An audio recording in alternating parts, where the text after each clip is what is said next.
Sementara itu, Kejaksaan Agung melakukan penggeledahan dan penyitaan terhadap aset-aset milik Kepala Balitbank Diklat Kumdil Mahkamah Agung Zarof Rikar di kediamannya. Penggeledahan dan penyitaan terkait penanganan perkara tindak pidana pencucian uang yang menjerat Zarof Rikar. Tim yang lain. Penyidik Kejaksaan Agung melakukan penggeledahan di rumah Zarof Rikar terkait perkara TPPU dalam kasus korupsi pengurusan perkara pembunuhan Ronald Tanur. Dari hasil penggeledahan, Kejagung menyita sejumlah dokumen terkait dugaan tindak pidana pencucian uang. Kejagung juga telah melakukan pemblokiran terhadap berbagai aset yang diduga milik ZR. Zarof Rikar sendiri sebelumnya juga telah ditetapkan sebagai tersangka kasus korupsi pengurusan perkara pembunuhan Ronald Tanur dalam sidang pengadilan tipikor. Bentar, kita lihat duitnya dulu. Alas. Semutang. 1, 2.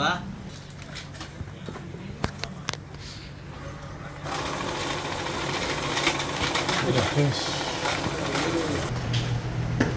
2. Sementara itu, pemerintah Provinsi Jawa Barat berencana menerapkan program wajib militer bagi anak-anak bermasalah, terutama yang terlibat dalam geng motor dan tawuran. Kebijakan ini diharapkan menjadi solusi tuntas untuk menangani kenakalan remaja yang kerap terjadi.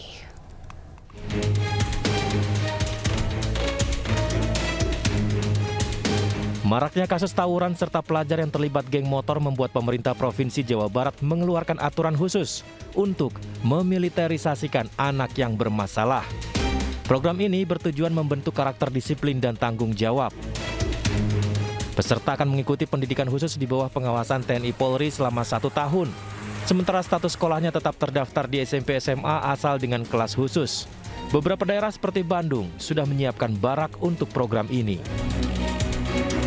Di samping itu, Pangdam 3 Siliwangi dikabarkan telah mempersiapkan infrastruktur pendukung. Menurut Gubernur Jawa Barat, rencananya program akan dimulai pada Mei 2025 dengan peserta termasuk anak-anak yang tertangkap tawuran atau terlibat tindak kriminal. Upaya ini dilakukan karena persoalan kenakalan remaja kerap tak selesai-selesai dari dulu. Kan kita ini dari dulu ngomongin geng motor nggak selesai-selesai. Anak-anak yang mengalami problem di rumah sehingga berdampak tidak sekolah tidak selesai. Hari ini kita akan merumuskan dengan para bupati wali kota. Nanti anak-anak yang orang tuanya sudah tidak sanggup lagi untuk mendidik, nanti akan kita wajib militerkan. Ya? Udah, nanti kabupaten kota ada beberapa kabupaten yang sudah siap. Nanti mana sih anaknya? Nanti ada anak yang tawuran di jalan, kita akan bawa. Nanti saya panggil orang tuanya mau gimana? Sanggup masih mendidik atau kita sekolahkan di sekolah militer? Nanti di komplek tentara atau di komplek polisi, kita sekolahkan di situ selama 1 tahun, minimalnya 6 bulan, sampai dia berubah. Ini bagaimana cara kita harus mulai cepat lagi, nggak bisa lagi terus-terusan wacana dari dulu geng motor nggak selesai-selesai, harus tuntas. Pemerintah menegaskan program ini akan dipantau ketat untuk memastikan tujuan pendidikan tercapai serta mengurangi tingkat kenakalan remaja. Dari Bandung, Jawa Barat, Elvan David, iNews melaporkan. Mantan Menteri Pemuda dan Olahraga Roy Suryo bersama 2 tokoh lainnya resmi dilaporkan ke polisi oleh sebuah ormas di Banten. Pakar telematika tersebut dilaporkan atas dugaan penghasutan publik terkait keaslian ijazah Presiden ke-7 Republik Indonesia Joko Widodo.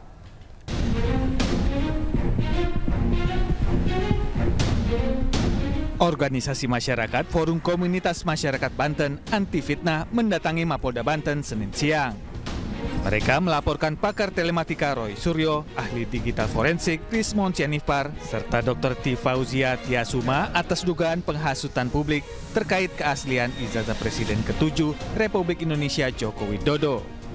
Ketua Forum Komunitas Masyarakat Banten Anti Fitnah, Roynal Pasaribu, menyatakan pelaporan ketiganya diajukan dengan dasar pasal penyebaran berita bohong dan pencemaran nama baik dalam Undang-Undang ITE. Selama lembaga penerbitnya itu tidak pernah membatalkan, tetap mengakui asli, dan pengadilan pun tidak pernah juga menyatakan itu ijazah yang palsu, kita berpegangan kepada itu. Atas dasar itulah kita datang ke Polda ini supaya tidak ada lagi kegaduhan di masyarakat. Sebelumnya, pengamat telematika Roy Suryo mengatakan ijazah Presiden ke-7 RI Joko Widodo yang viral di media sosial palsu. Dalam kesempatan lain, Roy Suryo menyatakan siap menghadapi proses hukum dan membuktikan keabsahan ijazah Presiden RI ke-7 Joko Widodo di pengadilan. Ijazahnya tidak ada di UGM.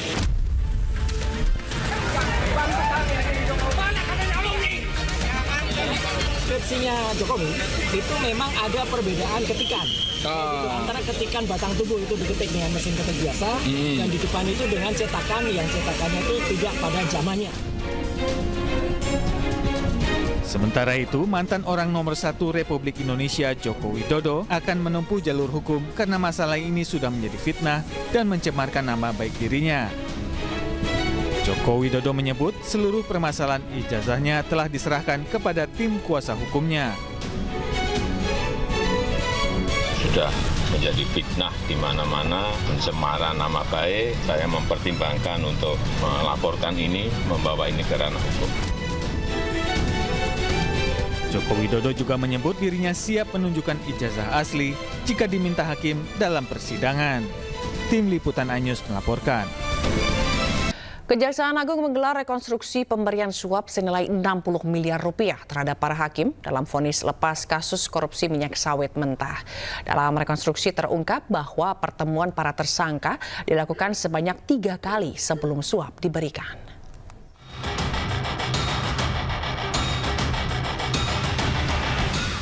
Kejaksaan Agung Republik Indonesia menggelar rekonstruksi pemberian suap dan gratifikasi senilai 60 miliar rupiah untuk para hakim pemberi vonis lepas kepada 3 terdakwa korporasi dalam kasus korupsi izin ekspor minyak sawit mentah.